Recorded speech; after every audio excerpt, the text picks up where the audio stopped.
This is an ABP Life podcast. America में राष्ट्रपति चुनाव की गहमागहमी जारी है। इस साल 5 नवंबर को यूएस प्रेसिडेंट का चुनाव होना है, लेकिन इससे पहले बड़ी और चौंकाने वाली खबर सामने आ गई कि अमेरिकी राष्ट्रपति जो बाइडेन राष्ट्रपति पद की दौड़ से खुद को बाहर कर रहे हैं। उन्होंने खुद ही अपनी उम्मीदवारी छोड़ दी और कहा कि उन्होंने देश और पार्टी के हित में यह फैसला लिया। राष्ट्रपति जो बाइडेन के इस तरह मैदान से हट जाने के बाद अब अमेरिका का राष्ट्रपति चुनाव और दिलचस्प हो गया है। और इस पर हमारे साथ इस वक्त बात करने के लिए विदेश मामलों के जानकार संजीव श्रीवास्तव जी हैं और मैं हूं आपके साथ राजेश कुमार। संजीव जी, संवाद पर स्वागत है आपका। धन्यवाद राजेश जी। अमेरिकी चुनाव से पहले बाइडेन का खुद को प्रेसिडेंट की रेस से हटाना, आप इस फैसले को कैसे देखते हैं? देखिए राजेश जी, ये जो निर्णय राष्ट्रपति बाइडेन ने लिया है कि वो अपनी कैंडिडेसी को 2024 के राष्ट्रपति चुनावों से विड्रॉ करेंगे, उन्होंने ये जो निर्णय है काफी विचार मंथन के बाद लिया है। और यदि आप हाल के समय में देखें तो राष्ट्रपति बाइडेन की बढ़ती उम्र की वजह से भी, वो 81 वर्ष से भी ज्यादा की उनकी उम्र है, और उनका जो रिसेंट पब्लिक इंटरेक्शन रहा है जिसमें कि चाहे वो रिपब्लिकन पार्टी के नॉमिनी डोनाल्ड ट्रंप के साथ उनकी प्रेसिडेंशियल डिबेट रही हो, या नेटो की समिट रही हो, या उसके अलावा अन्य जो उनके इंटरव्यूज और इंटरेक्शंस रहे, उसमें उन्होंने भारी गलतियां की, अनेक कमजोरियां दिखाई, और जिसकी की वजह से उनके पूरे स्वास्थ्य के ऊपर सवालिया निशान खड़े होने लगे, और उनके ऊपर जो दबाव है वो लगातार बढ़ता गया। और डेमोक्रेटिक पार्टी के जो कई बड़े नेताओं ने ओपनली अब इस बात को कहना शुरू कर दिया था कि पूर्व राष्ट्रपति डोनाल्ड ट्रंप राष्ट्रपति जो बाइडेन को अपनी कैंडिडेसी के बारे में पुनर्विचार करना चाहिए। तो ये जो उनका जो निर्णय है वो काफी विचार मंथन के बाद उन्होंने लिया है। और अब इस बात की संभावना प्रबल दिखाई देती है कि वर्तमान उपराष्ट्रपति कमला हैरिस डेमोक्रेटिक पार्टी की जो राष्ट्रपति पद की उम्मीदवार होगी, और उनको राष्ट्रपति बाइडेन ने भी अपना एंडोर्समेंट दिया है, समर्थन दिया है।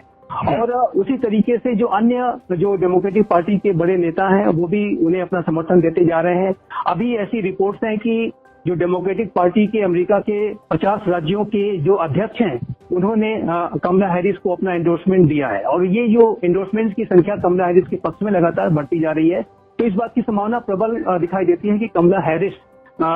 ही आने वाले समय में डेमोक्रेटिक पार्टी की राष्ट्रपति पद की उम्मीदवार होंगी। और आने वाला जो समय है यूनाइटेड स्टेट्स ऑफ अमेरिका की पॉलिटिक्स में बहुत ही ज्यादा कॉम्पिटिटिव होने जा रहा है, बहुत ही ज्यादा इंटेंसली जो है इंटेंस फाइट इसमें देखी जाएगी। और अनेक जो महत्वपूर्ण विषय हैं, चाहे वो यूनाइटेड स्टेट्स ऑफ अमेरिका की अर्थव्यवस्था से संबंधित विषय हो, इंफ्रास्ट्रक्चर से संबंधित जो अनेक चुनौतियां हैं, गन कंट्रोल, एबॉर्शन राइट्स से संबंधित जो भी वहां पर विषय है, वो सभी के ऊपर एक गहरी बहस दोनों पार्टीज के बीच में दिखेगी। साथ ही साथ जो विदेश नीति के विषयों पर भी आप देखेंगे कि रिपब्लिकन पार्टी और डेमोक्रेटिक पार्टी के बीच में जो अनेक जो भिन्न मत हैं वो सामने ये दोनों पार्टी जनता के रखेंगी। लेकिन अब ये देखना होगा कि ये जो नया फेज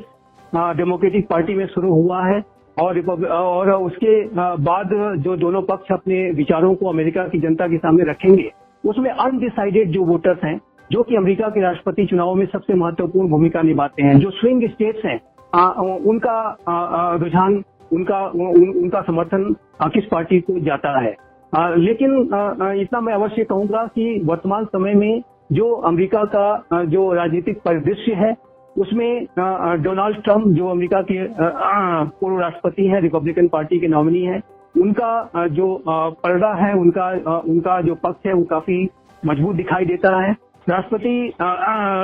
डोनाल्ड ट्रंप के ऊपर जो पेंसिल्वेनिया में जो एक हमला हुआ, उसके बाद से एक सहानुभूति भी उनके साथ जुड़ गई है, और उसका भी निसंदेह उन्हें लाभ आने वाले इलेक्शंस में मिलेगा। तो वर्तमान समय में अगर आप देखें तो रिपब्लिकन पार्टी का जो पक्ष है और उसके जो नेता पूर्व राष्ट्रपति डोनाल्ड ट्रंप का जो समर्थन है वो बड़ा दिखाई देता है, वो डेमोक्रेटिक पार्टी की तुलना में काफी मजबूत दिखाई देता है। लेकिन 4 महीने का समय राजनीति में एक लंबा समय कहा जा सकता है। और अब ये देखना होगा कि देखना होगा कि ये जो वर्तमान राष्ट्रपति जो बाइडेन के कैंडिडेसी से अपने विड्रॉ करने के बाद जो एक नए फेज की शुरुआत अमेरिका के राष्ट्रपति चुनाव में हुई है, उसमें कैसी डिबेट्स आती हैं, कैसे डिस्कशंस होते हैं, और अमेरिका का जो जनमानस है वो किस पक्ष को अपना समर्थन देता है। और ये जो पूरा इलेक्शन है यूनाइटेड स्टेट्स ऑफ अमेरिका के राष्ट्रपति का ये जो पूरा प्रोसेस है वो बहुत ही ज्यादा रुचिपूर्ण हो गया है, और पूरे विश्व की जो नजर है इन इलेक्शंस पे निसंदेह है। जी, लेकिन इसमें सवाल एक उठ रहा है कि आखिर जो बाइडेन ने ऐसा स्टेप क्यों उठाया, उन्होंने ऐसा अनाउंसमेंट क्यों किया? देखिए, राष्ट्रपति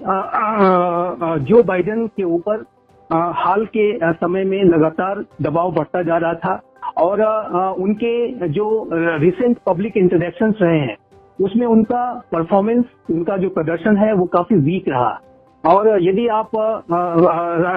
पूर्व राष्ट्रपति डोनाल्ड ट्रंप और राष्ट्रपति जो बाइडेन के बीच में जो हुई एक प्रेसिडेंशियल डिबेट को उठा करके देखें तो उस डिबेट में उन्होंने भारी गलतियां की, बड़े ब्लंडर्स किए, और जिसको कि उन्होंने स्वयं ही स्वीकार किया, और व्हाइट हाउस की प्रवक्ता ने भी इस बात को स्वीकार किया कि this was a bad night, और उन्होंने अपने प्रदर्शन को एक्सेप्ट भी किया। लेकिन उसके बाद के भी जो उनके पब्लिक इंटरेक्शंस रहे, चाहे वो उनके इंटरव्यूज रहे हों या यूनाइटेड स्टेट्स ऑफ अमेरिका में नेटो की समिट रही हो, उसमें भी उन्होंने भारी गलतियां की। जैसे कि उन्होंने यूक्रेन के राष्ट्रपति जेलेंस्की, जो कि उस प्रेस कॉन्फ्रेंस में मौजूद थे, उसमें उन्होंने उन्हें प्रेसिडेंट पुतिन कह दिया। उसी के साथ साथ एक दूसरा जो इंटरेक्शन है उसमें उपराष्ट्रपति कमला हैरिस की जगह उन्होंने उपराष्ट्रपति ट्रंप कह दिया। और इसी तरीके के जो अनेक बयान उन्होंने हाल के समय में दिए कि जिसकी वजह से उनकी कॉग्निटिव एबिलिटीज पर भी सवाल उठाए जाने लगे थे, उनके स्वास्थ्य के विषय पर भी सवाल उठाए जाने लगे थे। उनकी जो बढ़ती उम्र का हवाला देकर के अनेक डेमोक्रेटिक पार्टी के शीर्ष नेताओं ने ये कहना शुरू कर दिया था कि उन्हें अपनी कैंडिडेसी के बारे में पुनर्विचार करना चाहिए। यहाँ तक कि जो उनके मीडिया के इंटरेक्शंस होते थे और उनके साथ जो यूनाइटेड स्टेट्स ऑफ अमेरिका का मीडिया जो सवाल करता था, उसमें ज्यादातर सवाल उनके स्वास्थ्य के ऊपर ही फोकस होने लगे थे। तो ऐसे में जो डेमोक्रेटिक पार्टी के जो एस्टेब्लिशमेंट के जो बड़े नेता थे और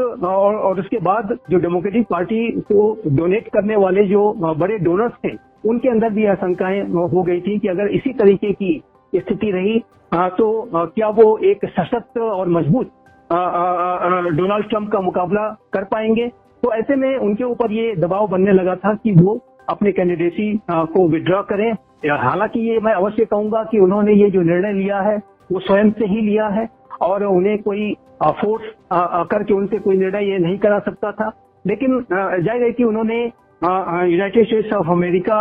की जिस तरीके की सेवाएं दी हैं, और यहाँ मैं अवश्य जिक्र करना चाहूंगा कि जब उन्होंने अपनी कैंडिडेसी को विड्रॉ कर लिया है तो यहाँ पर जिक्र करना बेहद आवश्यक होगा कि राष्ट्रपति जो बाइडेन ने यूनाइटेड स्टेट्स ऑफ अमेरिका को अपनी बड़ी सेवाएं दी। 1973 से 2009 तक वो यूनाइटेड स्टेट्स ऑफ अमेरिका की सीनेट के सदस्य रहे, और उसमें भी जो यूनाइटेड स्टेट्स ऑफ अमेरिका की सीनेट की विदेश मामलों से संबंधित एक बेहद सशक्त और यूएस फॉरेन रिलेशंस कमेटी जो है उसके वो लंबे समय तक, वर्षों तक अध्यक्ष रहे, और इस तरह से भी उन्होंने यूनाइटेड स्टेट्स ऑफ अमेरिका की विदेश नीति को शेप करने में अपनी बड़ी भूमिका अदा की थी। उसके बाद जब राष्ट्रपति बराक ओबामा का एडमिनिस्ट्रेशन की शुरुआत हुई तो 2 टर्म वो यूनाइटेड स्टेट्स ऑफ अमेरिका के राष्ट्रपति रहे, और अब उन्होंने अपने यूनाइटेड स्टेट्स ऑफ अमेरिका के राष्ट्रपति पद का जो कार्यकाल है ऑलमोस्ट कंप्लीट कर लिया है। तो उन्होंने, उनका जो कैरियर है वो एकम्प्लिशमेंट से भरा रहा है। उन्होंने बड़ी सेवाएं दी हैं पूरी यूनाइटेड स्टेट्स ऑफ अमेरिका को, और उनका जो गाइडेंस है वो डेमोक्रेटिक पार्टी को आने वाले समय में अवश्य मिलेगा। लेकिन जो उन्होंने हाल के समय में उनका जो एक वीक परफॉर्मेंस रहा, और उनकी जो लगातार बढ़ती उम्र की वजह से और उनकी कई ऐसी गलतियों की वजह से जो सवालिया निशान खड़े हो रहे थे, जाहिर है कि उन वजहों से उनके ऊपर दबाव बढ़ता चला गया। और चाहे वो डेमोक्रेटिक पार्टी के बड़े नेता रहे हों, डोनर्स रहे हों, डेमोक्रेटिक पार्टी के कैडर्स रहे हों, सभी एक आशंकित नजर से उनकी तरफ देख रहे थे। और डेमोक्रेटिक पार्टी के प्रॉस्पेक्ट्स को लेकर के वो बहुत ही जो है आशान्वित नहीं थे। तो ऐसे में राष्ट्रपति बाइडेन ने इन सारे विषयों को गंभीरता के साथ उसका विचार मंथन किया और उसके बाद कल एक पत्र के माध्यम से उन्होंने अपने इस निर्णय को सार्वजनिक कर दिया। तो ये जो निर्णय है मेरा ऐसा मानना है कि उन्होंने स्वयं लिया है। यद्यपि कि दबाव अवश्य था, लेकिन उनको कोई फोर्स नहीं कर सकता था। वो स्वयं से उन्होंने सारे पहलुओं को विचार करते हुए अपने स्वयं के व्यक्तिगत जो उनके स्वास्थ्य संबंधित जो विषय हो सकते हैं उन सारे विषयों को लेकर के और डेमोक्रेटिक पार्टी के भविष्य में प्रॉस्पेक्ट्स को लेकर के उन्होंने निर्णय लिया है। लेकिन इतना मैं इसके कहने के बाद मैं ये कहना अवश्य चाहता हूं कि उनके इस निर्णय से जो डेमोक्रेटिक पार्टी के ऐसे नेता जिनके के अंदर डेमोक्रेटिक पार्टी के भविष्य को लेकर के इन चुनावों के संदर्भ में सवालिया निशान खड़े होने लगे थे, जो डोनर्स जो कि अपने डेमोक्रेटिक पार्टी को डोनेशंस को लेकर के आशंकित थे, जो कैडर्स थे, उन सभी को ये जो राष्ट्रपति बाइडेन का निर्णय है वो एक नए आत्मविश्वास से भरेगा और एक नया नॉमिनी अब जल्द ही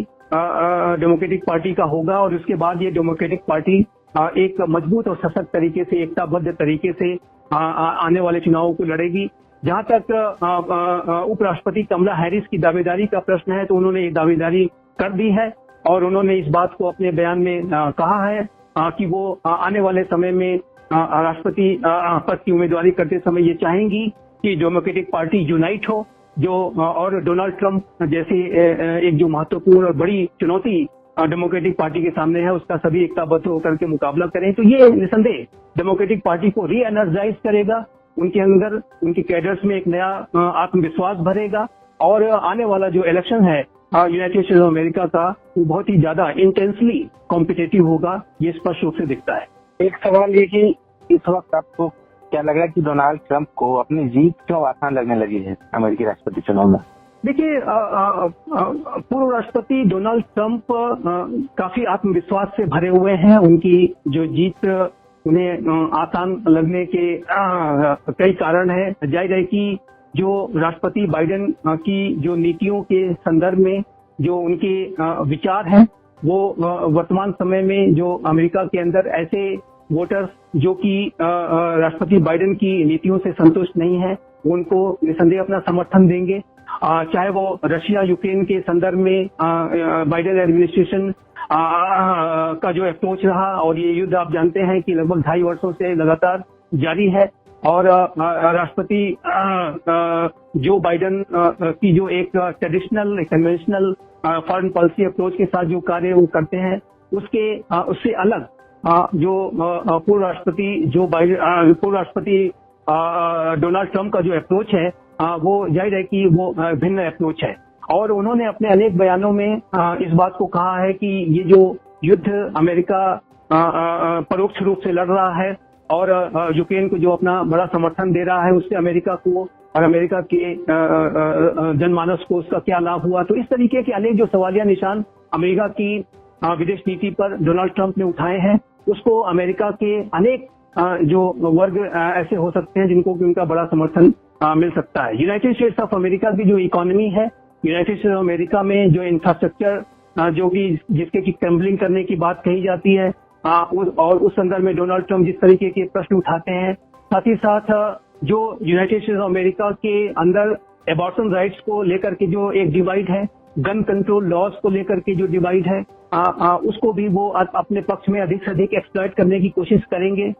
डोनाल्ड ट्रंप का जो क्लाइमेट चेंज को लेकर के जो अप्रोच रहता है उसमें भी वो काफी आत्म केंद्रित और एक अमेरिका फर्स्ट की नीति को लेकर के वो चलते हैं। तो यूनाइटेड स्टेट्स ऑफ अमेरिका की राजनीति में ये स्पष्ट रूप से दिखता है कि वहां पर एक सिग्निफिकेंट और सब्सटेंशियल चंक ऑफ वोटर्स ऐसे हैं जो कि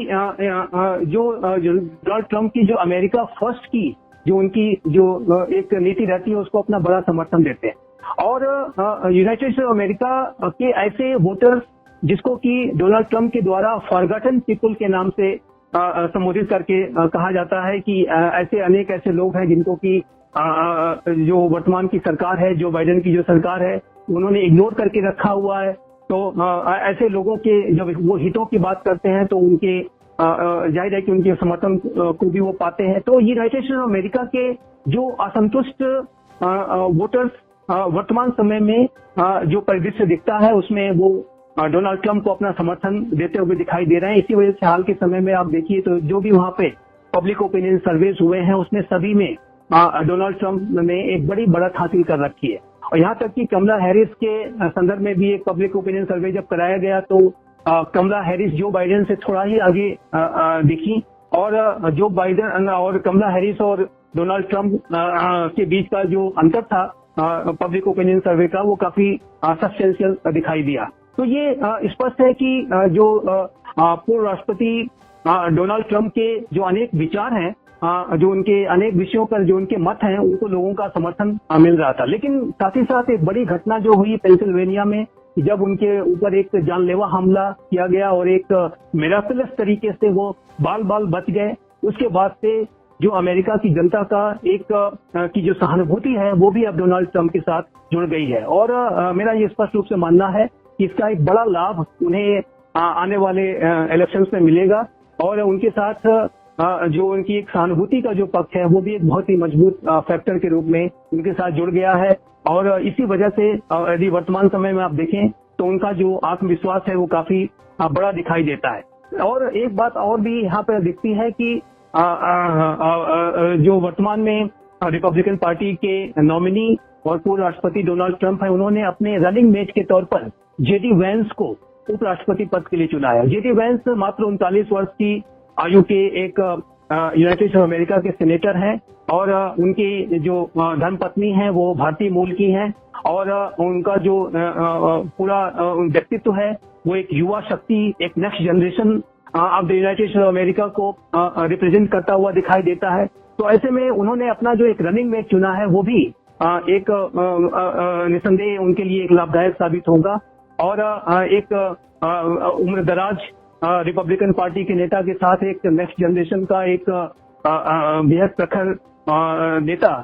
दोनों का साथ होना ये उनकी इमेज को और अधिक गहरा और मजबूत बनाएगा, और उनकी और रिपब्लिकन पार्टी की जो अगले राष्ट्रपति चुनाव में दावेदारी है उसको वो निसंदेह मजबूत करेगा। लेकिन इतना कहने के बाद मैं एक बार फिर से कहना चाहूंगा कि अब जब डेमोक्रेटिक पार्टी का नया नॉमिनी सामने आएगा और किस तरीके का, यदि वो या कमला हैरिस हो या कोई अन्य हो, उनका परफॉर्मेंस कैसा रहता है, उसके ऊपर भी जो है ये अमेरिका का जनमानस कैसा निर्णय लेता है उसको हमें देखना होगा कि वो किस तरीके का डेमोक्रेटिक पार्टी परफॉर्म करती है अगले 4 महीनों में। लेकिन अगर वर्तमान परिदृश्य की बात करें तो डोनाल्ड ट्रंप का जो भविष्य है वो काफी उज्ज्वल और बड़ी संभावना इनकी दिखाई देती है। इस बात की वर्तमान समय में के आधार पर अगर देखें तो प्रबल संभावना है कि पूर्व राष्ट्रपति डोनाल्ड ट्रंप और रिपब्लिकन पार्टी के नॉमिनी अगला चुनाव जीत सकते हैं। इस बात की प्रबल संभावना दिखाई देती है जी। तो जाहिर तौर पर अमेरिका में राष्ट्रपति का चुनाव इस वक्त बेहद दिलचस्प होने जा रहा है, और ऐसा माना जा रहा है कि ये चुनाव डोनाल्ड ट्रंप और कमला हैरिस के बीच ये हो सकता है। और एपी लैब पॉडकास्ट के साथ बातचीत करने के लिए संजीव श्रीवास्तव जी, बहुत शुक्रिया आपका। धन्यवाद Rajesh ji. This is an ABP Live podcast.